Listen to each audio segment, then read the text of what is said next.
눈물 앞뒤로 같이 인사합시다. 당신은 세상에서 가장 소중한 사람입니다.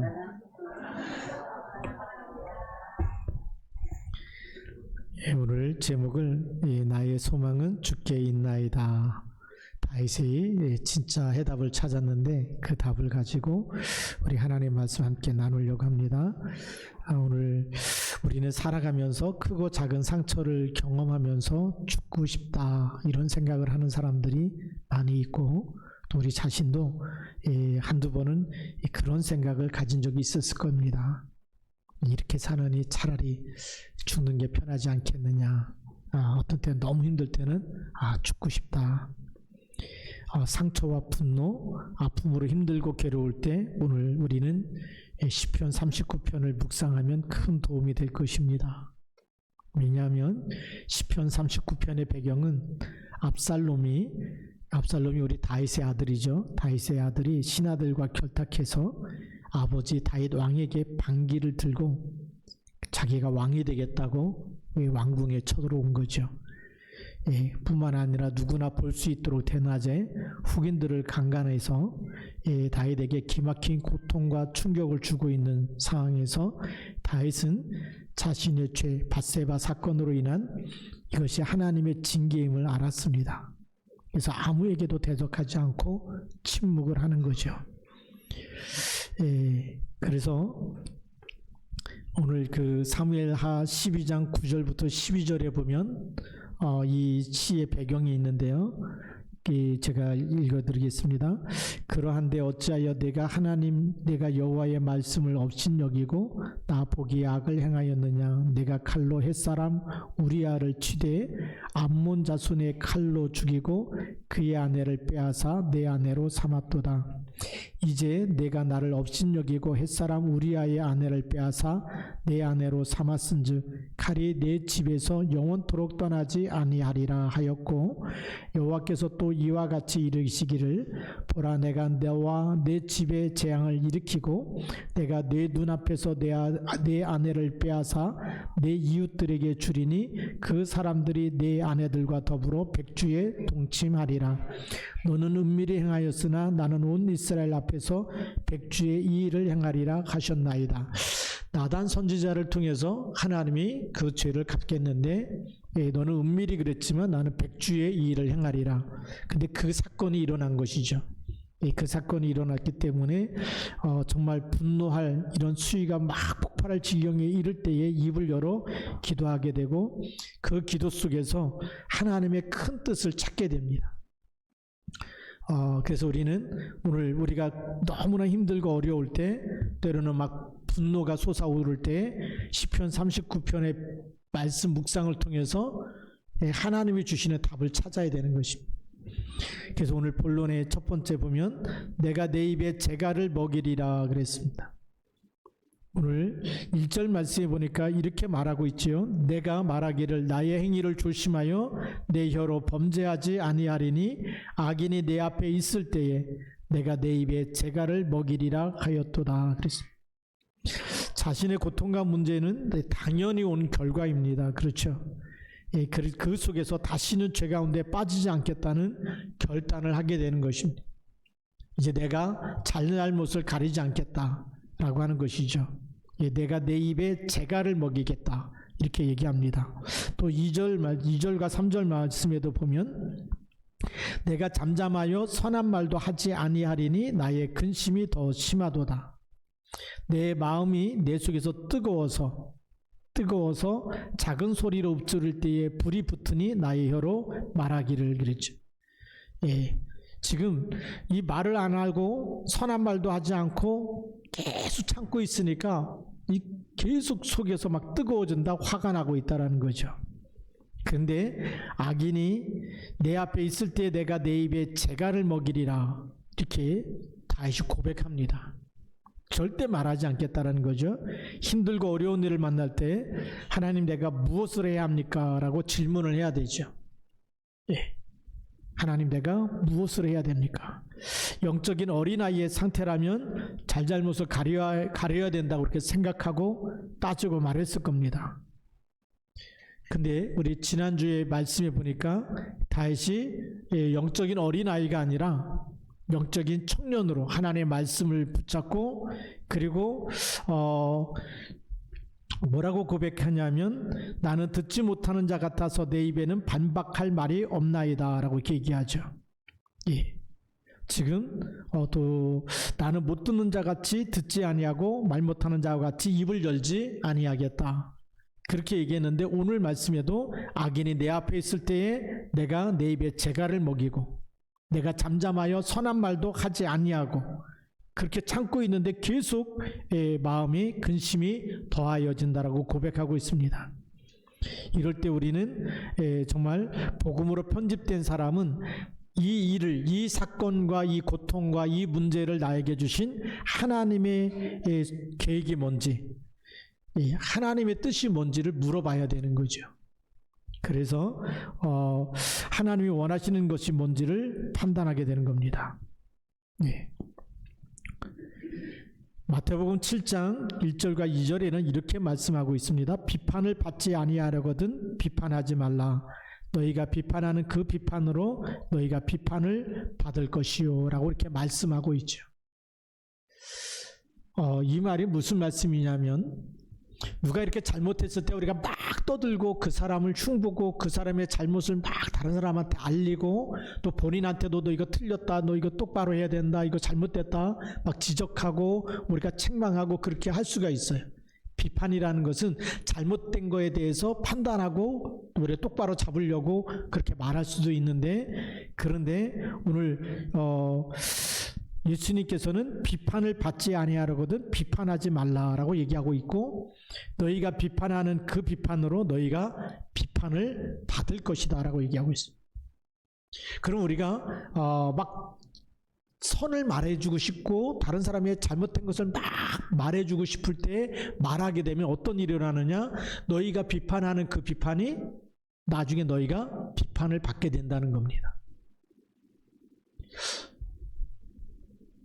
조금 다른 말로 하면, 다른 사람 잘못한 걸 막 잘못했다 막 얘기하고 막 우리가 소문내고 이렇게 하면은 나중에 그 일이 다음에 누구 차례가 될까요?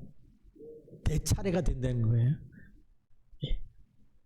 그래서 우리가 막 누가 무슨 잘못을 했어요, 뭐 누구 목사님이 어떤 잘못을 했어요, 누가 집사님이 이런 일을 했어요 막 얘기하는데, 그렇게 얘기하고 난 다음에는 그게 누구 차례가 된다고요? 내 차례가 된대요. 오늘 예수님이 그 말씀하고 있는 거예요. 다윗도 그걸 알고 있는 거예요. 그래서 내 입에 뭘 먹인다고요? 재갈을 먹여서 말을 안 하겠다. 선한 말도 하고 싶은데 그것도 내가 말하지 않고 참겠다라는 겁니다. 왜냐하면 다음에 누구 차례요? 내 차례가 되기 때문에. 그런 일들이 나에게도 생길 것이기 때문에. 그래서 그 말을 하지 않으면 내 차례가 안 되겠죠. 그렇죠? 우리가 말을 내뱉어 버리면 그 다음에는 네 차례야 라고 하는 그런 경고입니다. 하나님이. 그래서 자신 앞에 있는 악인을 보면서 그 마음이 그 속에서 들끓는 것을 느끼는 거죠. 막 분이 차고 막 말하고 싶은데 말 못하고 막 이러는데, 그걸 어떻게 했느냐.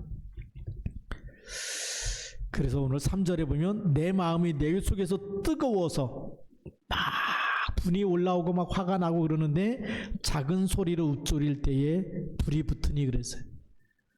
작은 소리로 읊조린다는 얘기는 뭐냐면요, 묵상한다는 거예요. 계속 그거를 가지고 사람 들으라고 하는 소리가 아니라 작은 소리는 내 영혼이 하나님 앞에 계속 그걸 말하고 있는 거예요. 하나님, 이런 일이 일어났는데 어떻게 하면 좋습니까? 계속 하나님, 그럴 때마다 내 속에서 작은 소리로 계속 읊조리면서 하나님과 묵상하고 하나님께 말씀을 드리고 하나님께 계속 왜 이런 일이 나에게 생기고 왜 정말 이런 때는 어떻게 해야 됩니까? 어떻게 해야 됩니까? 라고 계속 질문하면서 물어볼 때에 내 속에서 불이 붙는데, 이거는 다른 불이죠. 어떤 불이냐면 하나님의 성령이 우리 마음에 임하는 불입니다. 우리가 말씀을 붙잡고 묵상하다 보면 하나님의 영이 우리에게 임하는 줄 믿습니다.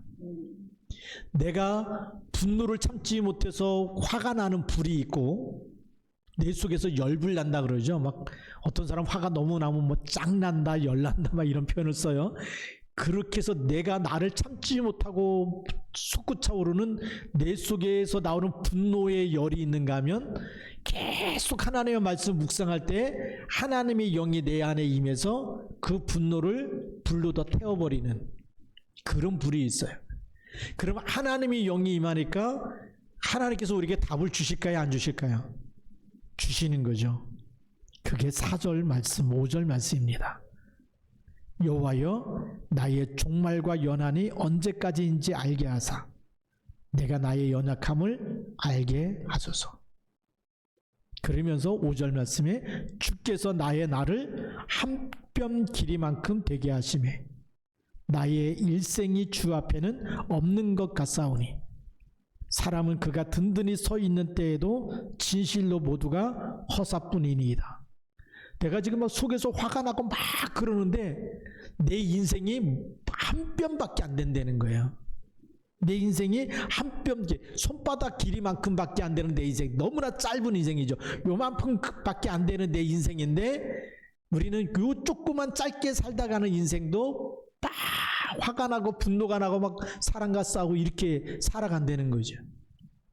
그 짧은 인생 하나님 앞에서 나의 일생이 주 앞에 없는 것 같다. 한 뼘 길이밖에 되지 않기 때문에 너무나 짧은 인생을 살다 가는데 든든히 서 있는 때에도 진실로 그가 모두가 허사뿐이다라는 거죠.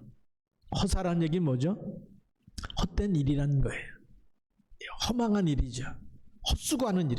짧은 인생 동안에 우리가 아무리 중요하다 그러고 뭐 이걸 뭐 잘했다 잘못했다 따져도 그게 다 허사라는 겁니다.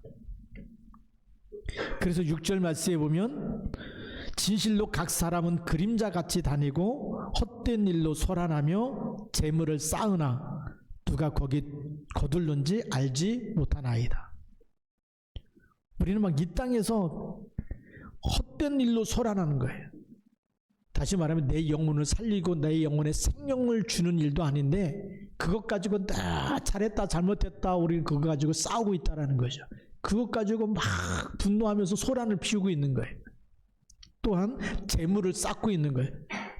복을 받아야 된다 그러면서 성공해야 된다 그러면서 이 땅에다 계속 재물을 쌓아두고 있는데 누가 거둘는지 알지 못한다. 우리가 이렇게 많이 쌓아놨던 재물도 다 내 거예요, 내 거 아니에요? 하나님 부르면 그냥 가는 거예요. 빈손으로 왔다가 빈손으로 가는 게 인생이에요. 그런데 우리는 딱 쌓으려고 그렇게 욕심을 피우고 많이 가져야 성공이고 많이 가져야 내가 행복하고 막 이런 걸로 우리는 막 쌓으려고 하는 거죠. 그걸 본 거예요. 지금 큰 문제 앞에서 또 많은 그런 자기가 한 일에 대한 죄의 대가를 치르면서 그리고 정말 잘잘못을 가리고 싶고 말하고 싶은데 하나님께 계속 기도하다 보니까 네 인생이 뭐냐? 한 뼘 길이밖에 안 된다. 네가 하는 모든 수고가 결국은 허사다. 그리고 11절에도 보면 주께서 죄악을 책망하사 사람을 징계하실 때에 그 영화를 좀먹음같이 소멸하게 하시니 왕이 됐어요 다윗이. 그런데 죄 가운데 빠지니까 왕궁에서 쫓겨나고 이걸 다 하나님이 소멸해 버린다는 거예요. 그 영화를 좀먹음같이 소멸한다. 그러니까 뭐 성공한 것 같지만 그게 성공이 진짜 성공이 아니라는 거예요. 왕이 됐어요. 그게 성공입니까? 하나님이 무너뜨리니까 왕궁에서 도망가야 되고 피난 가야 되고 쫓겨나야 되고 이 징계를 받을 때는 그게 성공이 아니고 무너질 때는 한 순식간에 다 무너진다는 거죠. 이거를 다윗이 본 겁니다. 내 인생이 왕이라는 그 신분이 그 위치가 대단한 게 아니죠. 사울왕 이 왕자리를 끝까지 지키고 자기 아들한테 물려주려고 그 다음 누가 차기 왕이 될 것이냐 그거 보면서 다윗을 죽이려고 계속 쫓아다니고 군인을 보내지 않습니까? 그 왕이라는 자리가 너무 대단하고 이걸 지키려고 이거를 누구에게도 주지 않으려고 그리고 계속 누리고 싶어서 그걸 붙잡고 있었잖아요. 근데 다윗은 그 왕자리에서 지금 쫓겨나고 피난 가면서 와서 보니까 뭐가 보이죠? 인생이 한 뼘 길이밖에 안 된다. 그리고 재물을 쌓아둔 거, 왕이 됐던 거 하나님이 무너뜨리면 다 허사가 된다는 걸 알았어요. 그럼 우리 인생의 진짜 소망은 어디 있어요? 하나님께 있다는 거예요. 우리가 하나님 만나는 것이 진짜 소망인 줄 믿으시 바랍니다. 그래서 두 번째 본론이 하나님 앞에 있는 자신의 인생을 보아야 되는 겁니다. 악인에게 화를 내는 것보다 인생에 더 중요한 태도가 있다는 걸 깨달았어요. 그들과 나의 인생의 의미는 무엇인가? 그렇죠? 하나님 없이 사는 사람과 오늘 하나님을 바라보고 사는 나의 인생은 뭐가 다른가라는 거죠. 하나님 없는 인생은 돈과 재산과 명예와 권력을 붙잡고 그것을 복이고 그것이 성공이라고 그것을 붙잡으려고 하는 거죠. 근데 오늘 여러분의 인생의 의미는 뭡니까? 네, 그걸 찾아야 됩니다. 나는 얼마나 살게 될 것인가? 하나님 앞에서 내 인생은 한 뼘 길이밖에 안 된다. 하나님이 보실 때 나의 인생은 얼마나 짧고 보잘것없는 인생인가. 그러니 악인에 대한 나의 분노 역시 무의미한 것이. 내가 화를 내가지고 내가 아무리 악인과 싸워서 이기고 그 말로 다 이기고 나의 선함이 이기고 그것도 하나님 앞에서 의미가 없다라는 거예요. 선과 악에 대한 싸움이 그게 진짜 의미 있는 인생이 아니라는 거죠. 하나님 앞에 다윗이 그동안 몸부림치면서 쌓아온 업적과 부귀 영화와 권세와 왕권까지도 아무것도 아니라는 사실을 깨닫게 되는 겁니다. 아무것도 아니구나. 내 인생의 생사복을 누가 가지고 있어요? 하나님이 붙잡고 있는 거예요. 오늘도 나에게 영원한 생명을 주시는 분은 하나님이세요. 하나님이 세상을 이처럼 사랑하사 독생자를 주신 겁니다. 왜죠? 멸망하지 말라고. 세상 걸 다 붙잡았어요. 부귀 영화도 붙잡고 권세도 가지고 왕까지 되고 대통령도 되고 국회의원도 되고 다 했어도 그것 가지고 내 영혼을 살릴 수가 없는 거예요. 그렇죠? 그러니까 그거 빼앗으려고 하는 그 사람과 싸우지 말라고 하는 거죠. 그래서 진짜 답을 찾아야 됩니다. 오늘 세 번째 본론이 나의 소망은 어디 있다고요? 주님께 있습니다. 네. 그래서 깊은 깨달음 가운데 찾은 답이 모든 것을 내려놓고 오직 하나님만 바라봅니다. 주여 이제 내가 무엇을 바라리요? 그 7절 말씀이 답이에요. 주여 내가 이제 무엇을 바라리요? 나는 오직 하나님만 바라봅니다. 나의 소망은 주님께 있습니다. 네. 그래서 역대상 29장 28절에 이렇게 말씀하고 있죠. 네, 그가 나이 많아 늙도록 부하고 종기를 누리다가 하나님께 다 내려놨는데 하나님은 다윗을 축복하신 거예요. 다 내려놨는데 그가 나이가 많고 늙도록 부하고 그 다음에 종기를 누리다가 그랬습니다. 사람들이 많이 다윗을 존경하고 이스라엘의 최고의 왕으로. 왜죠? 하나님을 높였기 때문에 그래요. 여러분의 인생이 하나님을 높이면 하나님이 여러분들 높이시는 줄 믿습니다. 잠언에도 그런 말씀이 있죠. 그를 높이라 그리하면 그가 너를 높이리라. 예. 그래서 다윗은 일심과 진심과 전심을 보신 하나님은 다윗을 축복하시는 겁니다. 우리가 오늘도 나의 소망은 누구 안에 있다고요? 하나님께 있습니다. 네. 영어 표현해 보니까 my hope, 나의 소망은 is in you. 당신에게, 당신 안에 있습니다. 그래서 사도 바울의 고백과 똑같은 고백이죠. 내게 능력 주신 자 안에서, in Christ입니다. 내게 능력 주신 자 안에서 내가 모든 것을 할 수 있습니다. 네. 그래서 우리의 소망은 세상에 있는 게 아니에요. 돈에 있는 게 아니에요. 네. 우리의 여러분들이 바라고 기도하는 제목이 하나님 부자 되게 해주세요. 땅 사게 해주세요. 성공하게 해주세요. 좋은 직장에 다니게 해주세요. 뭐 하고 공부를 잘하게 해주세요. 이것이 우리의 소망이 아니고 우리의 소망은 어디에 있어야 되죠? 하나님께. 말씀 속에 있어야 되고 하나님께 있어야 됩니다. 그리스도 안에 있어야 될 줄로 믿습니다. 이거를 놓쳐버리면 계속 문제가 반복될 수밖에 없어요. 그래서 우리 결론을 뭐라고 써놨냐면 우리가 움켜잡으려 했던 부귀와 권세와 재물과 명예는 허상이다. 근데 우리는 이 허상을 잡으려고 지금도 교회 많은 사람들이 교회 와서 무슨 기도를 합니까? 이 허상을 나에게 복으로 달라는 거예요. 누굴 붙잡아야 되는데요? 하나님을 찾아야 되고 하나님을 만나야 되고 하나님의 말씀을 붙잡아야 되는데 우리는 와갖고 이 허상을 놓고 막 하나님 우리 자녀가 잘 되고 내가 잘 되고 내 사업이 잘 되고 막 이거를 자꾸만 붙잡으려고 이 복을 나에게 달라고 이걸 움켜잡는 복을 우리가 자꾸 기도 제목으로 삼고 있다는 거예요. 그러다 이 응답이 안 오면 하나님은 내 기도에 응답도 안 하신다. 그것 때문에 막 믿음이 없는 사람, 누가 또 응답 받았다 그러면 무슨 간증을 하죠? 내가 이렇게 하나님께 열심히 하고 막 헌금도 많이 하고 했더니 하나님께서 이런 이 엄청난 허상인데 그걸 복으로 주셨다 그러면 막 그게 또 부러워가지고 또 우리는 왜 나는 나에게나 하나님 저런 거 안 주시나 그러. 누가 막 집 샀다 그러면 아파트 샀다 그러면 뭐 왜 하나님 나에게 그런 집을 안 주실까? 우리는 그런 걸 비교하면서 그걸 복 받는다고 간증하는 사람들 많이 봤잖아요. 또 병 낫게 해달라고 기도하는데 병 안 고쳐주면 또 시험 들잖아요. 누구나 다 한 번씩 죽는데, 그렇죠? 누구나 다 한 번씩 죽게 돼 있잖아요. 그래서 사람이 한 번 죽는 것은 사람에게 정한 것이 하나님이 정해놓은 거예요. 이건 누구도 피해갈 수가 없어요. 어떻게 죽든 간에 한 번씩 죽는데 우리는 살려달라고 막 죽지 않게 해달라고 죽지 않아야지만 복인 줄 아는 거죠.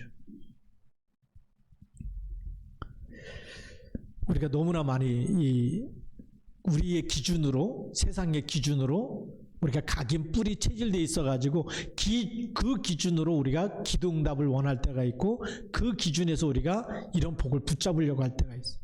근데 오늘 성경에 보니까 이 다윗이 깨달은 게 뭐냐? 이건 전부 다 허사다, 허상이다라는 거예요. 그럼 내 영혼을 살리는 거 뭐밖에 없을까요?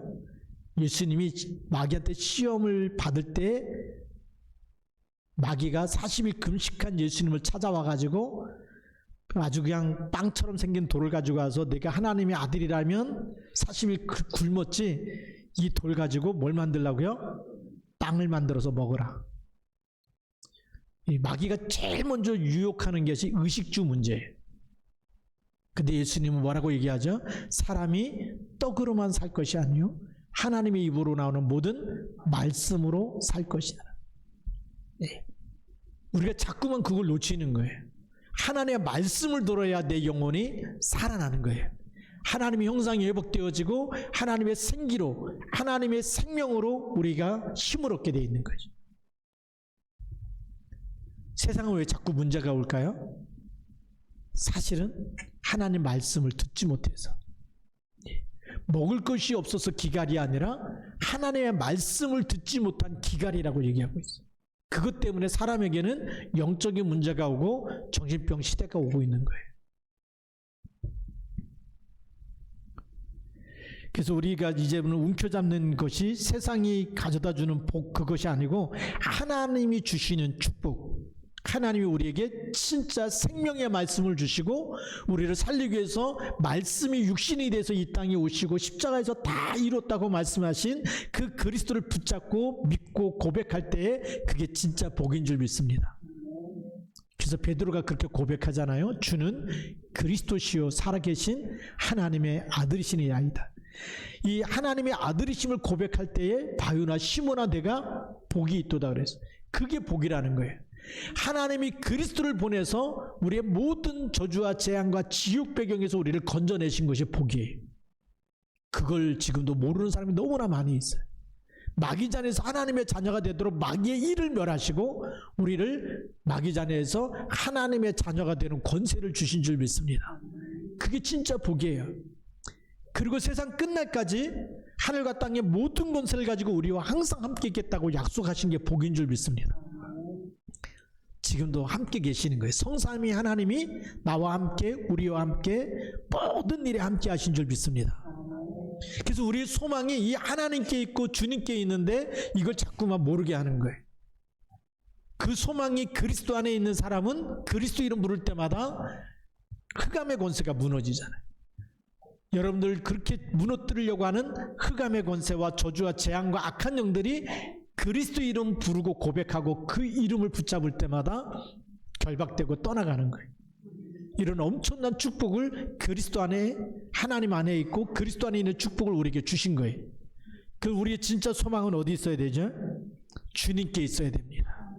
그렇죠? 하나님께 있어야 되는 거예요. 이 하나님의 우리를 그렇게 사랑하신 그 사랑 속에 우리가 있어야 되는데, 우리는 이 사랑을 자꾸만 놓쳐버리니까 자꾸 우리는 어디서 사랑을 구하죠? 세상에서 구하는 거예요. 사랑을 줄 수 없는데 사람에게서 사랑을 찾고 있는 거예요. 부모님도 우리를 사랑을 줄 수가 없어요. 우리가 사랑해서 결혼했잖아요. 결혼했는데 계속 사랑합니까? 사랑 때문에 결혼이, 그 관계가 유지되는 게 아니라 결혼 서약할 때 약속이 있어요. 그 약속이 뭐죠? 검은 머리가 파뿌리가 될 때까지. 예. 그 약속 붙잡고 사는 거지. 살다 보면 사랑 안 할 때도 많잖아요. 미워할 때도 있고, 막 남편 흉볼 때도 많고, 막. 그러면 그거 막 그럼 도망가서 살아야 되고 떨어져서 살아야 되니까 그게 아니잖아요. 하나님도 마찬가지입니다. 하나님도 우리를 볼 때에 마음에 들 때가 더 많을까요? 안 들 때가 더 많을까요? 근데 우리가 뭘 붙잡고 사는 거죠? 하나님의 약속을 붙잡고 사는 거예요. 네, 그리스도가 내 안에 있고, 그리고 나는 하나님의 자녀입니다. 세상 끝날까지 나와 함께 있겠다고 약속하셨습니다. 그 말씀을 믿고 살 때 하나님을 뭘 이루세요? 언약을 이루시는 하나님이세요. 마음에 안 들어도 약속 때문에, 하나님의 말씀을 믿는다는 그 약속 때문에 하나님이 함께 계시고 축복하시는 거예요. 그래서 언약의 백성이 중요합니다. 다윗이 이걸 붙잡은 거예요. 나의 소망이 어디 있어요? 세상 수많은 사람들이 붙잡는 거에 있는 것이 아니라 나의 소망은 하나님께 있습니다. 그리고 어떤 어려움이 와도 하나님의 말씀을 놓칠까요? 안 놓칠까요? 안 놓치는 거예요. 그래서 하나님이 다윗을 축복하시는 겁니다. 오늘 여러분들이 언약의 백성인 줄 믿으시기 바랍니다. 무슨 일이 있어도 나는 하나님이 나에게 주신 절대 언약을 놓치지 않겠습니다. 내 소망이 하나님께 있고 그리스도에게 있고, 그리고 하나님 주신 절대 언약 붙잡는 것 속에 있다면 하나님과의 약속은 하나님은 반드시 이루세요. 그렇기 때문에 여러분들 절대 망하지 않는 언약의 사람이기 때문에 이 언약의 약속을 붙잡고 기도할 때마다 여러분들이 가는 곳에는 하나님의 말씀이 이루어지는, 그래서 하나님 나라가 임하고 사단의 머리가 깨어지게 돼 있고, 저주와 재앙 가운데 하나님 여러분들 건지시게 돼 있고, 그리고 여러분들 증인으로 세우시는 줄 믿습니다. 오늘 다윗이 나의 소망은 주님께 있다. 사람 쳐다보면요, 아들 쳐다보면 억장이 무너지는 거예요. 그렇죠? 반역하는 아들 보면 너무 억장이 무너지고, 네, 그 소망이 없어요. 다. 그래서 인생을 다시, 내 인생이 하나님 앞에 있는데 이 짧은 날 동안에 어떻게 살아야 되느냐. 예. 우리가 오늘도 다윗을 보면서 내 인생 앞으로 몇 년 남았을까? 하나님 부르시면 오늘도 내일도 가야 되지만 그 짧은 인생 동안에 내가 무엇을 붙잡고 살고 내 소망을 어디다 두고 살아야 될지 여러분들이 결단을 하고 또 인생의 결론을 딱 찾고서 뿌리를 내리면, 오늘 여러분들이 다윗과 같은 하나님께서 다윗을 언제까지요? 나이 많아 늙도록 부하고 종기를 누리다가 라고 하는 역대상 29장 28절 말씀이 여러분에게도 성취되어 줄 줄 믿습니다. 네, 그걸 붙잡는 것이 아니라 하나님의 말씀을 붙잡으면 그런 응답이 따라오는 거예요. 예, 그 응답을 먼저 붙잡지 말고 하나님의 언약을 먼저 붙잡고 승리하기를 주님의 이름으로 축복합니다. 같이 기도하시겠습니다. 오늘 하나님, 내가 세상을 붙잡고 그거를 누리려고 하는 것, 이런 것이 아니고 정말 다윗이 발견했던 것처럼 힘들고 어려울 때에 계속 하나님께 묵상함으로, 그 묵상하는 속에서 내 인생을 돌아보고 내 인생은 정말 하나님께 다시 소망을 두고 살아야 되는, 하나님이 나를 지으셨고 나를 인도하시고 그리고 정말 나를 축복하시는 분이 하나님이기 때문에 하나님께 소망을 두고 살아가게 하옵소서. 같이 기도하시겠습니다. 살아계신 하나님 아버지, 감사합니다. 성령으로 충만케 역사해 주셔서 하나님들도 하나님의 말씀 붙잡고 하나님 아버지 정말 언약을 붙잡고 살게 하여 주시고, 언약 속에서 언약을 이루시는 하나님, 정말 이 계약을 이루시는 하나님, 지금도 하나님 말씀을 성취하시는 하나님, 정말 그 하나님만이 우리에게 가장 좋은 걸 주시고 우리를 축복하시고 더 이상 저주와 재앙과 지옥 배경에 살지 않도록 하나님께서 그리스도를 주시고, 그래서 우리의 소망이, 우리의 희망이 세상에 있는 것 아니고 물질 속에 있는 것이 아니고 성공 속에 있는 것이 아니라 오직 하나님께 있음을 다시 깨닫게 하시고 붙잡게 하시니 감사를 드립니다. 그리스도의 날까지 우리의 소망을 항상 그리스도 안에 하나님의 절대 언약 속에 두고 언약 놓치지 않고 말씀 붙잡고 인도받는 언약의 백성, 말씀 붙잡고 기도하는 기도의 파수꾼 되게 하여 주시고, 이 땅의 저주와 재앙을 막는 흑암 세력을 무너뜨리는 하나님의 사람으로 쓰임받게 하여 주시옵소서. 그래서 하나님, 저희들이 정말 입에 재갈을 물리고 하나님 정말 기도하면서 하나님과 소통하는, 보좌와 소통하는 보좌의 안테나 되게 하여 주시고 파수꾼 되게 하여 주시고 플랫폼 되도록 축복하여 주셔서 하나님, 주님이 원하시는 곳에서 하나님의 일로 쓰임받는 일꾼 되게 하옵소서. 이 땅의 저주와 재앙을 막는 믿음의 사람, 하나님의 쓰시는 일꾼, 하나님 정말 보좌의 일꾼 되게 하여 주셔서 하나님께 영광을 돌리게 하옵소서. 주께서 인도하여 주시옵소서. 주 예수 그리스도의 이름으로 감사하며 기도드립니다.